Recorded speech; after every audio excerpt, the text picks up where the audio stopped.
In the village of Umudike, where the sun kissed the red earth and the rains nourished the yam fields, life thrived. Once a year, the people gathered to celebrate the harvest, the new yam festival known as Iriji. It was a time of joy, where the people danced to the rhythm of the drums, their feet stamping the earth in unison. That day, the air was thick with the smell of roasted yams and the sound of laughter. But while the village rejoiced, there was one child who sought the quiet of the night.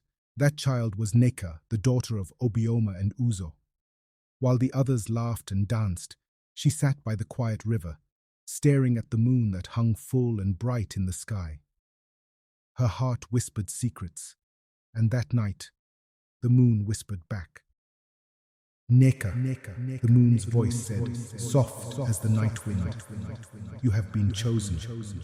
You will see what others cannot. Her parents, Obioma and Uzo, had long known their daughter was different. They saw the way she lingered in the night, her eyes always drawn to the heavens, and though they did not understand it, they knew that the gods sometimes chose the quiet ones. What child speaks to the moon?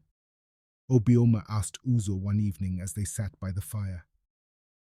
Perhaps it is the gods' doing, Uzo replied, her eyes filled with quiet understanding.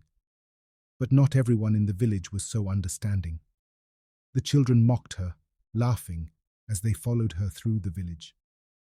Why do you stare at the moon? They jeered. Does it talk back to you? But Nneka remained silent, for some things were meant to be heard by few. One night, as Nneka sat by the river, the moon spoke to her again. Nneka, it whispered, a storm is coming. You must warn your people. She ran to her parents, her heart pounding.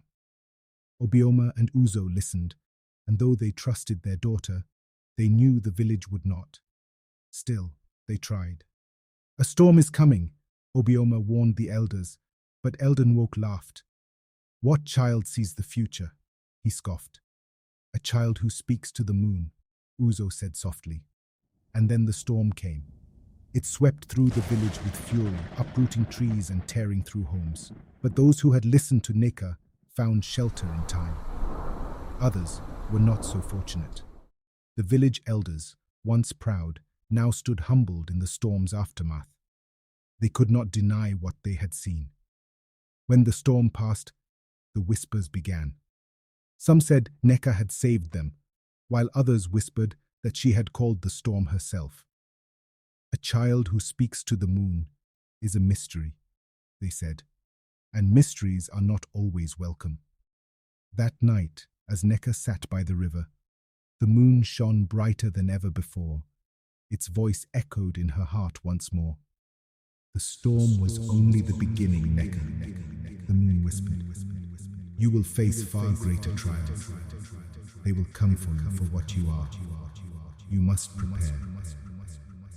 Nneka's heart raced, her mind filled with questions. What did the moon mean? Who would come for her? And what power did she truly hold? As the moon disappeared behind the clouds, Nneka stood in silence. Her journey had just begun, but little did she know, a shadow was already moving through the village, watching her from afar. What is Nneka's true destiny? Who lurks in the shadows, waiting to reveal themselves? The answers lie in the next chapter of her journey, in the next episode of Nneka, the woman who saw the moon.